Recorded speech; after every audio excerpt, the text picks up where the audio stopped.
రాజేంద్ర రెడ్డి గారు నమస్తే అండి. నమస్తే అండి ప్రసాద్ గారు. సార్, స్వామివారి ఆలయం తిరుమల తిరుపతి దేవస్థానానికి సంబంధించి ఒకదాని తర్వాత ఒకటి. సో ప్రధానంగా మొన్న పరకామణికి సంబంధించిన ఎపిసోడ్ తెరపైకి ఎప్పుడైతే వచ్చిందో అది జరిగినప్పుడు టీటీడీ చైర్మన్గా ఉంది భూమన కరుణాకర్ రెడ్డి. దాని తర్వాత ఇప్పుడు ఎవరైతే వైవి సుబ్బారెడ్డి యొక్క పిఏ ఉన్నాడో అప్పన్న, అతన్ని అరెస్ట్ చేశారు. ఇది వచ్చేసి ఈ కల్తీ నెయ్యికి సంబంధించిన దాంట్లో. సో ఈ రెండు వాటిల్లో మరి ఈ భూమన అండ్ వైవి సుబ్బారెడ్డిల పరిస్థితి ప్రమేయం ఏ మేరకు ఉందంటారు? ప్రసాద్ గారు, చాలా తీవ్రమైన అంశం. మొట్టమొదటిగా హిందువుల మనోభావాలంతా దేశం అంతా కాదు ప్రపంచం అంతా ఉలిక్కిపడేలాగా గాయపడ్డ మాట వాస్తవం. అవును. భక్తుడు పరమ పవిత్రంగా భావించే లడ్డు ప్రసాదం, శ్రీవారి లడ్డు అంటే దానికి ఒక పేటెంట్ రైట్ ఉంది, దానికి ఒక శాంక్టిటీ ఉంది, దానికి ఒక ఫార్ములా ఉంది, ఏదైతే హెరిటేజ్ ఉంది. అవును. దానికి సంబంధించి అనేక రకాల భక్తి భావంతో కూడుకున్న సెంటిమెంట్, ఎమోషన్. ఆ సెంటిమెంట్ బాండింగ్ దేవుడిచ్చిన వరంలాగా తీసుకున్న ప్రసాదంలో లడ్డు ప్రసాదం అంటే అంత పవిత్రంగా. తిరుపతికి పోతే తిరుమలకు పోయి వచ్చామంటే లడ్డు తెచ్చారు, కొంచెం ప్రసాదం పెడితే చాలు అనుకునే టైంలో దాంట్లో జంతు కొవ్వుకు సంబంధించిన అవశేషాలు కలిగి ఉన్నాయి అని చెప్పడం మాత్రం నిజంగా షాక్డ్. యాక్చువల్గా ఆ రోజు నేను కూడా అనేక ఛానల్స్ లో మాట్లాడడం జరిగింది. దిగ్భ్రాంతి కాదు, అసలు తిరుమల పోయి వచ్చిన ప్రతి ఒక్కరు కూడా అవమానానికి ఇంత మోసం దగానా అన్న. కానీ లోతుగా పోయిన కొద్దీ ఆ రోజు శ్యామలరావు గారు ఇచ్చిన స్టేట్మెంట్ అయితేమి, దాంట్లో వెజిటబుల్ ఆయిల్స్ లో కొంత హ్యాండిల్ అంటే వనస్పతి కలిసి ఉందని చెప్పాను. సో కొంత ఊపిరి పీల్చుకున్నారు భక్తులందరూ కూడా. సో డాల్డానో లేకపోతే అలాంటి, డాల్డా అనేది బహుశా ఒక బ్రాండ్ కావచ్చు, వనస్పతి అంటే వెజిటబుల్ ఫ్యాట్స్ నుంచి వచ్చిన ఆయిల్ నెయ్యిలో కల్తీ జరిగింది. ఇక్కడ విశేషమైన అంశం గమనించాల్సింది ఏంటంటే, అప్పటి నుంచి కూడా మనం గమనించాల్సింది నెయ్యి మ్యానుఫ్యాక్చరింగ్ చేసే సంస్థలు ఎన్ని, నెయ్యి మ్యానుఫ్యాక్చరింగ్ చేసిన సంస్థల్లో వాళ్ళు ప్రొడ్యూస్ చేయగలిగింది ఎంత, అవుట్ సోర్సింగ్ లో తెచ్చి టెండర్ కావాల్సిన నిబంధనల ప్రకారం సప్లై చేస్తున్నది ఎంత. అంటే ఒక మ్యానుఫ్యాక్చరింగ్ యూనిట్ కెపాసిటీ కన్నా ఎక్కువగా కూడా ఇక్కడ రిక్వైర్మెంట్ ఉన్నప్పుడు, అవును, వేరియస్ ఏరియాల నుంచి వాళ్ళు కలెక్ట్ చేసే దాంట్లో వాళ్ళకి తెలిసి తెలియక లేకపోతే ఇంటెన్షనల్గా మరి ఏమన్నా కల్తీ జరిగిందా అనేది దానికి ప్రబలమైన అరెస్టులు ఇప్పటి వరకు జరగల. దాని మీద ప్రత్యేకమైన టీంని ఆ రోజు సిట్ని వేసింది ప్రభుత్వం. ఆ తర్వాత కోర్టు కూడా కొన్ని డైరెక్షన్, సుప్రీంకోర్టు భక్తుల మనోభావాలకు సంబంధించిన అంశం అని చెప్పింది.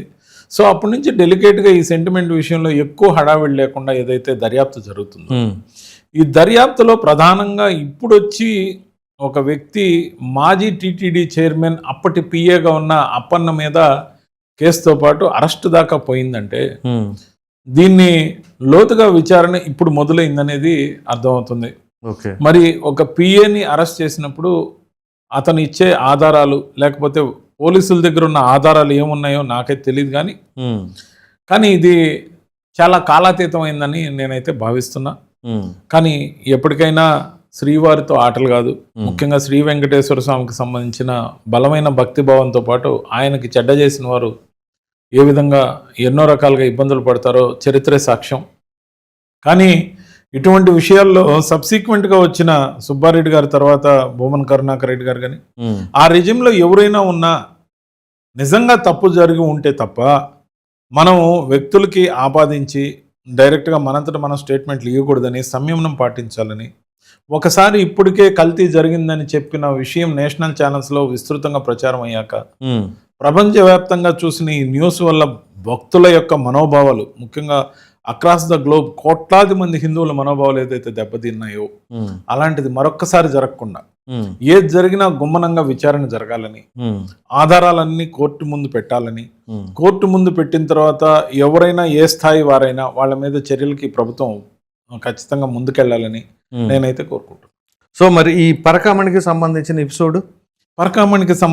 ఎపిసోడ్లో మొన్న మా పార్టీకి భాను ప్రకాష్ రెడ్డి తనకి ప్రాణాపాయం ఉందని ఇచ్చిన స్టేట్మెంట్ నాకు దిగ్భ్రాంతిని కలిగించింది. ఆయన ప్రాణాపాయం ఉందనా? ప్రెస్ మీట్ పెట్టి మరీ చెప్పారు. నాకు ప్రాణహాని ఉంది అని భాను గారు చెప్పడం, అది అన్ని ఛానల్స్ లో రావటం, తనే ప్రెస్ మీట్ పెట్టి కన్నీళ్లు పెట్టుకోవడం ఏదైతే ఉందో, ఈ పరకామణి కేసుని వదిలేయమని కొంతమంది ఒత్తిడి చేస్తున్నారు, అనేక ఫోన్లు వస్తున్నాయి అన్నప్పుడు నాకు తెలిసి పోలీసులకి సమగ్రమైన సమాచారం భాను ఇచ్చి ఉంటాడు అనుకుంటున్నాను. ఎందుకంటే తన భద్రత దృష్ట్యానే కాకుండా బాధ్యత దృష్ట్యా కూడా టీటీడీ బోర్డు మెంబర్ గా ఉన్న ఈ సమయాన ఖచ్చితంగా కూడా నిర్మాణాత్మకంగా పోలీసులకు సహకరిస్తూ ఎవరైతే బెదిరింపులకు పాల్పడుతున్నారో, ఎవరైతే ఆ కేసును వదిలేయమని ఒత్తిడి చేస్తున్నారో వాళ్ళ పేర్లన్నీ కూడా ఈ పాటికే పోలీసుకి సిట్కి సంబంధించి సమాచారం ఇచ్చినట్టు, సిట్ ఇంకా ఫామ్ అయినట్లేదు పరకామణికి సంబంధించి. దాంట్లో ఉన్న లోతు కూడా చాలా తీవ్రమైంది. భక్తులు ఇచ్చే కానుకలు, అది చిల్లర డబ్బులు కావచ్చు, నోట్లు కావచ్చు, బంగారం కావచ్చు, ఏదైనా కావచ్చు, వాళ్ళు ముడుపులు కట్టుకున్న సొమ్ము కావచ్చు, భగవంతుడికి సమర్పించిన దాన్ని నొక్కేసే విధానం ఏదైతే ఉందో వాళ్ళని రక్షించే కార్యక్రమం మాత్రం జరగదు. ఈ ప్రభుత్వంలో ఖచ్చితంగా వాళ్ళకి శిక్షలు పడతాయి. అదేవిధంగా మా పార్టీ సభ్యుడిగా ఉండి సీనియర్ నాయకుడిగా ఉన్న భాను ప్రకాష్ రెడ్డి గారికి కూడా ఏ విధమైన ఆపదలు జరగకుండా ఈ ప్రభుత్వం అన్ని రకాల చర్యలు తీసుకుంటుందని నమ్ముతూ, అదేవిధంగా ఆయన్ని ధైర్యంగా ఉండాలని నేను కోరుకుంటున్నాను. అంటే ఇది చాలా సీరియస్ అంశం అండి. భాను ప్రకాష్ రెడ్డి గారు చేసిన ఆ కామెంట్ అనేది అంత ఈజీగా తీసుకునేది కాదు. ఇది ఎందుకంటే దేశవ్యాప్తంగా ఉన్న మన హిందువుల మనోభావాలు ఎక్కడ దెబ్బతింటున్నాయి అనే ఉద్దేశం పైన ఆయన ఇప్పుడు already TTD board member. So ఆయన ఎంతో బాధ్యతగా దానికి సంబంధించిన ఆధారాలన్నీ కూడా ఆయన సేకరించి ఇస్తున్నప్పుడు మరి ఆయనకే ఈ రకమైన పరిస్థితి అంటే కేంద్రంలో ఇప్పుడు మూడోసారి రూలింగ్లో ఉన్నటువంటి ఎన్డీఏ భాగస్వామిలో ఉన్న బీజేపీకి సంబంధించిన వ్యక్తికే ఆ రకమైన పరిస్థితి వస్తే ఒకవేళ మిగతా వాళ్ళ పరిస్థితి ఏంటండి? ఖచ్చితంగా బీజేపీ యొక్క సభ్యుడు అంటేనే చాలా ధైర్యం ఖచ్చితంగా కలిగి ఉంటాడు. ఎందుకంటే దేశంలో నరేంద్ర మోడీ గారి పరిపాలనలో ఉన్నాం, అవును, రాష్ట్రంలో ఎన్డీఏ పరిపాలనలో ఉన్నాం, కేంద్రంలో కూడా అదేవిధంగా ఎన్డీఏ పరిపాలనలో ఉన్నాం, అవును. బీజేపీ సభ్యులకి రక్షణ అనేది చాలా బలంగా ఉంటుంది. అట్ ద సేమ్ టైం ఆ బెదిరించిన వ్యక్తులు ఎవరో, వాళ్ళ స్థాయి ఏంటో, ఒక్కొక్కసారి అనేక చిల్లర నేరాలు చేసేవాళ్ళు కూడా వ్యక్తుల యొక్క స్థాయి ఏంటో తెలియకుండా నేరాలకు పాల్పడే అవకాశాలు ఉంటాయి. వాళ్ళకి తెలియదు. సో చిల్లర స్థాయి వ్యక్తుల చేత నేరం చేయించాలనే దుర్మార్గమైన బుద్ధి ఎవరికైనా ఉంటే అటువంటి వాళ్ళని ముందు లోపలేయాలనేది నా యొక్క విన్నపం.